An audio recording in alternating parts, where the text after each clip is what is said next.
అందరికీ నమస్కారం. అందరు బాగున్నారా? మీ అందరితో నాకు సంబంధించిన ఒక విషయం చెప్తా. ధమాకా చేసి దాని తర్వాత చిరంజీవి సార్ సినిమా చేసే వరకు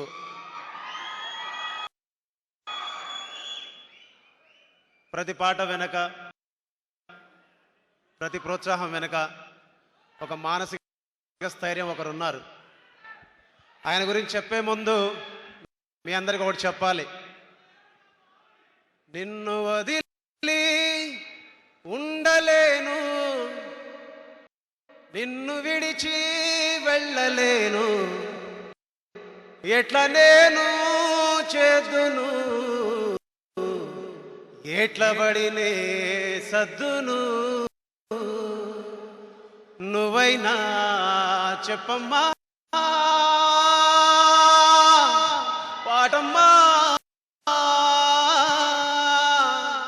నన్నైనా చెప్పుకోని అమ్మా పాటమ్మా. ఎడ్లు గాసే గొడ్లు గాసే పిల్లవాణ్ణి తీసుకొచ్చి ఊరుగాని ఊరిలోన, దారిగాని దారిలోన విడిచిపెట్టి పోయినావమ్మా, ఎట్లా నేను సెద్దునో, ఎట్లా పడినే సద్దును. అలా ఒకరోజు నేను సెల్ ఫోన్ తీసుకొని ఒక సెల్ఫ్గా ఒక వీడియో తీసుకుంటూ ఉన్నా. ఆ వీడియో తీసుకుంటున్నప్పుడు ఆ వీడియోలో కుర్చీలో కూర్చున్న నా భార్య, ఇద్దరు పిల్లల్ని కూడా వీడియో తీసా. ఆ వీడియో తీసేటప్పుడు వాళ్ళకి తెలియదు నేను ఎందుకు వీడియో తీస్తున్నానా అని. అప్పటికి ఇంటికి కిరాయి ఎలా కట్టాలి, పిల్లల్ని ఎలా చదివించుకోవాలి, ఎలా బతకాలి, రేపు ఎలా గడపాలి అనే ఒక సందేహంలో చిట్ట చివరి రోజుల్లో, చిట్ట చివరి క్షణంలో ఉన్నప్పుడు, మా ఇంట్లో సెల్ ఫోన్ సిగ్నల్స్ రాని ఒక ఇంట్లో నేను ఉంటున్నప్పుడు ఒక ఫోన్ కాల్ వచ్చింది. మీరు పీపుల్స్ మీడియా ఆఫీస్కి రావాలి అని. మీరు ఎవరిని పిలిచారంటే బీమ్స్ మీరేనా అంటే నేనే అన్నాను. బట్ నన్ను పిలిచేటటువంటి అవకాశమే లేదు అంత పెద్ద కంపెనీ నుంచి. కానీ అలాంటి కంపెనీ నుంచి నాకు అవకాశం వచ్చింది. ఆ టైంలో నా సిచ్యువేషన్ ఏంటో తెలుసా?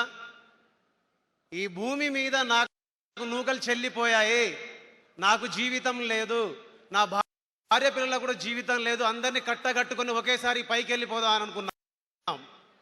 అలాంటి సమయంలో ఒక దేవుడిలాగా, ఒక జీసస్ లాగా, ఒక అల్లా లాగా, ఒక రాముడి లాగా, ఒక తిరుపతి వెంకటేశ్వర స్వామి లాగా, మనందరం మొక్కే దేవుళ్ళలాగా ప్రత్యక్షంగా ఒక మనిషి ప్రత్యక్షమై నా కోసం నిలబడితే, ఆ నిలబడ్డ వ్యక్తి పేరు, శక్తి పేరు, వ్యవస్థ పేరు రవితేజ సార్.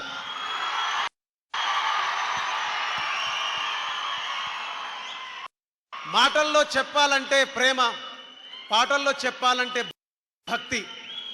నిలబడి ఉన్నాను, రెండు కాళ్ళ మీద నిలబడి ఉన్నాను, 5 వేళ్లతో తింటున్నానంటే, అమ్మా నాన్న నీ కొడుకు సజీవంగా ఉండడానికి రవితేజ సార్ కారణం. నీ కొడుకును నిలబెట్టిన రవితేజ సార్కి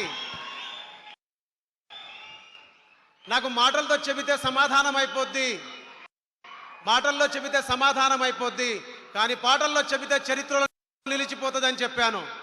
అందుకే నా ప్రేమను ఎప్పుడు నేను సంగీతం రూపంలోనే సార్కి చెప్తాను. చాలా మంది అనుకోవచ్చు అవసరాల కోసం, అవకాశాల కోసం చాలా మంది చెప్తారు, చాలా మంది కథలు చెప్తారు, కహానీలు చెప్తారని.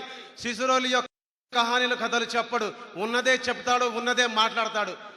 అందుకే సార్కి నేనంటే ఇష్టం, సార్ నాకంటే ఇష్టం. ఎందుకు ఆయనతో నేను కలిసి పనిచేస్తాను, ఎందుకు నేను ఆయనతో కలిసి పనిచేస్తాను చాలా మంది అంటుంటారు. నాలాంటి వాళ్ళు నిలబడడం అంటే రేపు రాబోయే నాలాంటి చాలా మందికి ఆయన అవకాశాలు ఇవ్వబోతున్నారు. ఆయన ఇక్కడ ఉండడం అంటే మనలాంటి చాలా మంది ఇక్కడికి వచ్చి నిలబడటం, ఆయన ఇక్కడ సినిమాలు తీయడం అంటే మనలాంటి చాలా మంది పాటలకి ప్రత్యక్ష రూపం రావడం, ప్రపంచంలో సమాజంలో మనందరికి పేరు రావడం, మన అందరి తల్లిదండ్రుల ముందు మనంతట మనం గర్వంగా నిలబడి ఇదిరా నీ కొడుకు అని చెప్పడం. అందుకే రవితేజ సార్ అంటే నాకు ఇష్టం. ఇప్పుడు కూడా సినిమా రికార్డింగ్ చేసి వచ్చా. ఆవేశంలోనో లేదంటే ఇంకేదో చెప్పడానికో ఏం మార్చడానికో నేను చెప్పట్లే. మళ్ళీ చెప్తున్నా, మార్క్ మై వర్డ్స్. ఒక బ్లాక్ బస్టర్ సినిమాకి సంగీతం అందించాను. బ్లాక్ బస్టర్ సినిమా ఇచ్చినందుకు రవితేజ సార్కి, భాను సార్కి, ఎస్పెషల్లీ వంశీ గారికి, అలాగే ఈ సినిమాలో చేసిన ప్రతి టెక్నీషియన్కి, ప్రతి రచయితకి, అలాగే రాజేంద్ర ప్రసాద్ సార్కి, మనందరి ఫేవరెట్ శ్రీలీల మేడంకి మనస్ఫూర్తిగా థ్యాంక్ యూ సో మచ్. మీ అందరికీ ఈ పాటకు రితం లేదు, కథం లేదు, పదం లేదు, అర్థం లేదు, పర్థం లేదు, స్వార్థం గీర్థం అసలు లేదు. Super duper hit song, super duper hit song, super duper hit song, super duper hit song. ఈ పాట చేసినప్పుడు చాలా మంది అన్నారు, చాలా కామెంట్స్ వస్తున్నాయని. నేను ఎంటర్టైన్ చేయడానికి ఈ పాట చేశా. ఈ పాటకు రిధం లేదు, కథం లేదు, పదం లేదు, అర్థం లేదు, పర్థం లేదు, స్వార్థం గీర్థం అసలు లేదు, ఏమీ లేదు, కానీ సూపర్ హిట్ సాంగ్ అంటే నవ్వుకుంటానని చేశా. అలాగే ఓలే ఓలే ఉంటా మీ అయ్య కాడ, ఉంటా మీ అమ్మ కాడ, తింటా నీ ఒళ్ళోకి వచ్చి పంట. నచ్చిందా?